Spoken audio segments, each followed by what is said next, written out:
శ్రీ మహాగణాధిపతయే నమః, శ్రీమాత్రే నమః, కార్తీక దామోదరాయ నమః.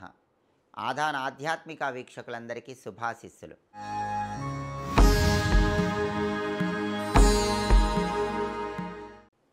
కార్తీక పౌర్ణమి రోజు ఎలాంటి విధి విధానాలు పాటిస్తే జన్మజన్మల పాపాలు, దరిద్రాలు, గ్రహదోషాలు అన్నీ తొలగింపజేసుకోవచ్చు, ఆర్థిక ఆరోగ్య కుటుంబ సమస్యల నుంచి సులభంగా బయటపడవచ్చు, ఈ వీడియోలో మనం తెలుసుకుందాం. ఆధాన్ ఆధ్యాత్మిక ప్రేక్షకులందరికీ కార్తీక పౌర్ణమి పర్వదిన శుభాకాంక్షలు తెలియజేస్తూ, కార్తీక పౌర్ణమి సందర్భంగా పరమశివుడి సంపూర్ణమైన అనుగ్రహము ఆధాన్ ఆధ్యాత్మిక వీక్షకులకు కలిగి అన్ని కష్టాలు తొలగిపోవాలని కోరుకుంటూ, కార్తీక మాసంలో పౌర్ణమి తిథికి చాలా శక్తి ఉంది. 2025 సంవత్సరం నవంబర్ 5వ తేదీ బుధవారం కార్తీక పౌర్ణమి వచ్చింది. కార్తీక పౌర్ణమికి ఉన్న గొప్పతనం ఏంటంటే, ఇది శివుడికి లక్ష్మీనారాయణలకి ఇష్టమైన రోజు.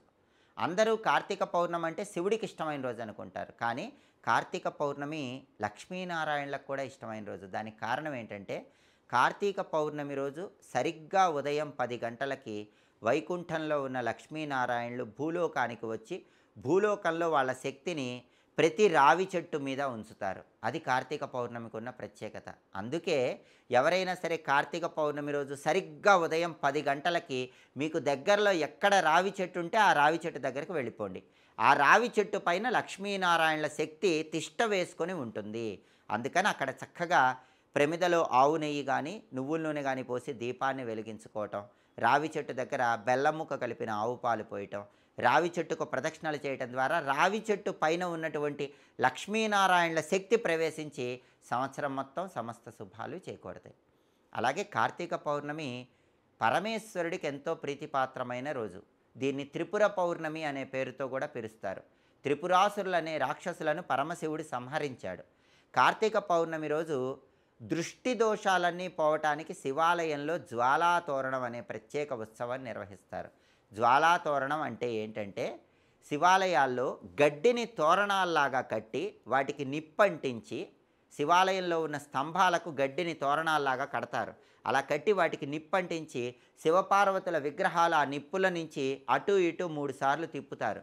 దీనే జ్వాలాతోరణం అంటారు. దీన్ని దర్శిస్తే సంవత్సరం మొత్తం దిష్టి దోషాలు ఉండవు, శత్రుబాధలు ఉండవు, ఎదుటి వాళ్ళ ఏడుపు ఉండదు.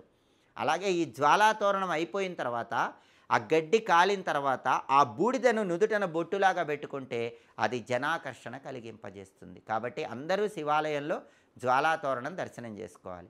అలాగే కార్తీక పౌర్ణమి రోజు ఎవరైనా సరే ఇంటి ఆవరణలో తులసి కోట ఉన్నవాళ్ళు తులసి మొక్కలో ఉసిరిక కొమ్మను ఉంచండి. ఉసిరిక కొమ్మ ఉంచి అక్కడ దీపాలు వెలిగించండి, అద్భుతమైన ఫలితాలు కలుగుతాయి. కాబట్టి తులసి కోట ఉన్న వాళ్ళందరూ తులసి కోటలో ఉసిరిక చెట్టు కొమ్మ ఉంచండి. పెళ్ళి కావాల్సిన వాళ్ళు కార్తీక పౌర్ణమి రోజు తులసి కోట దగ్గర రాధాకృష్ణుల ఫోటో పెట్టి అక్కడ ఆవు నెయ్యి దీపం పెడితే తొందరలోనే మనసుకు నచ్చిన వ్యక్తిని పెళ్లి చేసుకోవచ్చు. అలాగే సంవత్సరం మొత్తం కూడా దీపాలు వెలిగించిన ఫలితం రావాలంటే కార్తీక పౌర్ణమి రోజు అందరూ 365 ఒత్తుల దీపాన్ని శివాలయ ప్రాంగణాల్లో వెలిగించుకుంటారు.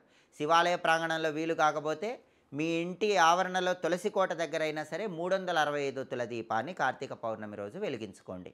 సంవత్సరం మొత్తం దీపారాధన చేసిన ఫలితం కలుగుతుంది. అలాగే కార్తీక పౌర్ణమి రాత్రిపూట లలితా సహస్రనామ పారాయణ చేసి లలితా అమ్మవారికి ఆవు పాలతో చేసిన పొంగల్ నైవేద్యం పెడితే సంవత్సరం మొత్తం లలితాదేవి సంపూర్ణమైన అనుగ్రహం వల్ల సమస్త శుభాలు చేకూరుతాయి.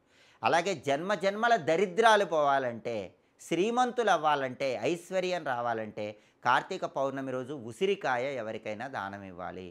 ఉసిరికాయ దానం ఇవ్వండి, ఐశ్వర్యం కలుగుతుంది. అలాగే ఆడవాళ్ళైతే పసుపు, కుంకుమ, పూలు, పండ్లు, రవిక వస్త్రము ఉంచి కార్తీక పౌర్ణమి రోజు ముత్తైదువులకు తాంబూల దానం ఇవ్వండి. దీనివల్ల భూలాభం కలుగుతుంది. మనకి కార్తీక పురాణంలో చెప్తారు, కార్తీక పౌర్ణమి రోజు ఆడవాళ్ళు తాంబూల దానం ఇస్తే భూమికి ప్రభు అవుతారని చెప్పి మనకు కార్తీక పురాణంలో చెప్తారు. అంటే తొందరగా సొంతింటి కల సాకారం చేసుకోవాలంటే, భూములు, గృహాలు, స్థలాలు, పొలాలు ఇలాంటివి తొందరగా కొనుక్కోవాలంటే కార్తీక పౌర్ణమి రోజు తప్పకుండా ముత్తైదువులు తాంబూల దానం ఇవ్వండి. అలాగే కార్తీక పౌర్ణమి రోజు తులసి కోట దగ్గర పిండి దీపాలు కానీ ఉసిరిక దీపాలు కానీ వెలిగించడం ద్వారా కూడా సమస్త శుభాలను సిద్ధింపజేసుకోవచ్చు. కార్తీక పౌర్ణమి రోజు ఈ ప్రత్యేకమైన విధి విధానాలు పాటించడం ద్వారా విశేషంగా శివానుగ్రహానికి, విష్ణుమూర్తి అనుగ్రహానికి పాత్రులై సమస్త శుభాలను సిద్ధింపజేసుకోవచ్చు.